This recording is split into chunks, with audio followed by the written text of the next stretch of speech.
నమస్తే అండి. నేను doctor Purohiti, interventional pain specialist and anaesthesiologist. మోకాళ్ళ నొప్పులున్నప్పుడు, ఆర్థరైటిస్ కానీ ఇలాంటి సమస్యలున్నప్పుడు ఫిజియోథెరపీ అన్నది మన కాళ్ళకి చాలా ఇంపార్టెంట్. నా దగ్గరకొచ్చిన చాలామంది పేషెంట్స్ ఏంటంటే, మేము ఫిజియోథెరపీ చేసుకుంటున్నామని అంటున్నారు కానీ, ఫిజియోథెరపీ ఎక్సర్‌సైజెస్ అన్నవి ప్రాపర్‌గా చేయటం లేదు. అందుకనే ఈ వీడియో పోస్ట్ చేస్తున్నాను. మనం ఎలాంటి ఫిజియోథెరపీ ఎక్సర్‌సైజెస్ చేసుకుంటే కండరాలు బలంగా తయారవుతాయి, వాటికున్న ప్రాముఖ్యత ఏమిటి ఈ వీడియోలో తెలుసుకుందాం. తిను మా ఫిజియోథెరపిస్ట్ ఆనంద్. ఈ అబ్బాయికి 4 ఇయర్స్ ఎక్స్పీరియన్స్ ఉంది. చాలా బాగా ఫిజియోథెరపీ చేస్తారు. నా అందరు పేషెంట్స్‌కి ఇతనే ఫిజియోథెరపీ చేస్తాడు. ఎలా ఫిజియోథెరపీ చేయాలి మోకాళ్ళ నొప్పులు ఉన్నప్పుడు అన్నది ఇప్పుడు ఈ అబ్బాయితో చేయించుకొని చూద్దాం. స్టాటిక్ క్వాడ్స్ అంటారు. సో ఇది ఫిజియో ప్లస్ బాల్ అనమాట. ఇది మనం మోకాల కింద పెట్టుకొని, ఓకేనా, మోకాల్ని ప్రెస్ చేసి టోస్ని మన సైడ్ పుల్ చేయాలి. పుల్ చేసి 10 సెకండ్స్ హోల్డ్ చేయాలి. 1 2 3 4 5 6 7 8 9 10. రిలాక్స్. ఇది ఫస్ట్ ఎక్సర్సైజ్. సెకండ్ ఎక్సర్సైజ్ వచ్చేసి స్టాటిక్ హ్యామ్స్ అంటారు. సేమ్ ఆ ఫిజియో ప్లస్ బాల్ని మన హీల్ కింద పెట్టుకోవాలి. హీల్ కింద పెట్టి మోకాల్ని ఒక 5 degrees ఫోల్డ్ చేసి టోస్ పుల్ చేసి హీల్ని ప్రెస్ చేయాలి. హీల్ని ప్రెస్ చేసినప్పుడు హ్యామ్స్ట్రింగ్ మజిల్ మీద లోడ్ పడుతుంది. సో అది స్ట్రెంగ్తన్ అవుతుంది అనమాట.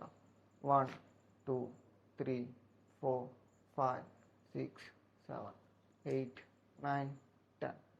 రిలాక్స్. సో తర్వాత ఎక్సర్సైజ్ ఎస్ఎల్ఆర్ అంటారు, స్ట్రైట్ లెగ్ రైజ్.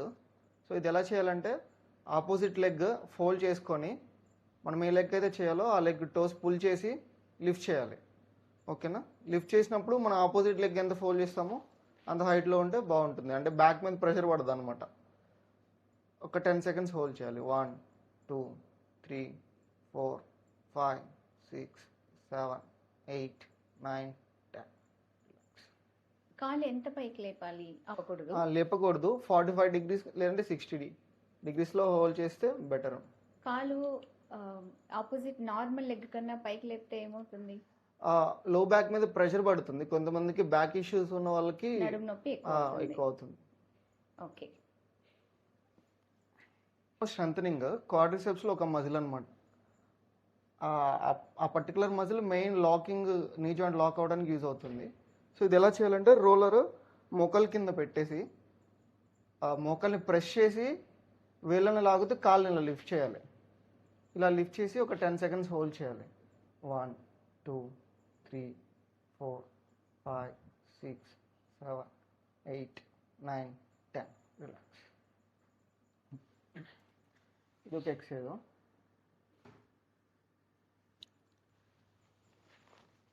ఇది glute strengthening exercise. So only quadriceps హ్యామ్స్ట్రింగే కాకుండా గ్లూట్ మజిల్ కూడా స్ట్రెంథన్ చేయాలన్నమాట. లైక్ నీ జాయింట్ మీద లోడ్ అవ్వకుండా ఉండడానికి. ఇది ఎలా చేయాలంటే ఇలా సైడ్కి తిరిగి టోస్ని పుల్ చేసి మోకాలు స్ట్రైట్గా పెట్టి లెగ్ లిఫ్ట్ చేసి ఇలా కిందకి దించాలి. సో ఇది కొంచెం ఎంగేజ్లో ఉన్న వాళ్ళైతే ఇక్కడ హోల్డ్ కూడా చేయొచ్చు. కొంచెం ఓల్డర్ ఏజ్ పీపుల్ అయితే జస్ట్ లిఫ్ట్ చేసి ఇలా దింపాలన్నమాట. సో అప్పుడు గ్లూట్ మజిల్ స్ట్రెంథన్ అవుతుంది. గ్లూట్ మజిల్స్ అంటే బటక్స్లో ఉన్న మజిల్స్. స్ట్రెంథనింగ్ ఎక్సర్సైజ్ అనమాట. ఇలా కూర్చొని కాళ్ళు లిఫ్ట్ చేసి వేళ్ళు లాగి ఇక్కడ హోల్డ్ చేయాలి ఒక 10 సెకండ్స్. 1 2 3 4 5 6 7 8 9 10. రిలాక్స్. ఈ ఎక్సర్సైజ్ చేయటం వల్ల ఉపయోగం ఏంటి? క్వాడ్రిసెప్స్ మొదలు స్ట్రెంథన్ అవుతుంది. ఈ కాలు ఎంతవరకు లేపాలి? ఇది స్ట్రైట్. చాలా మంది పేషెంట్స్ ఈ ఎక్సర్సైజ్ చేసినప్పుడు నడుము ముందుకు వచ్చేస్తున్నారు. సో స్ట్రైట్ గా ఉండాలి. లేదంటే కనుక బ్యాక్ సపోర్ట్ తో చైర్ లో కూర్చొని ఎక్సర్సైజ్ చేయొచ్చు.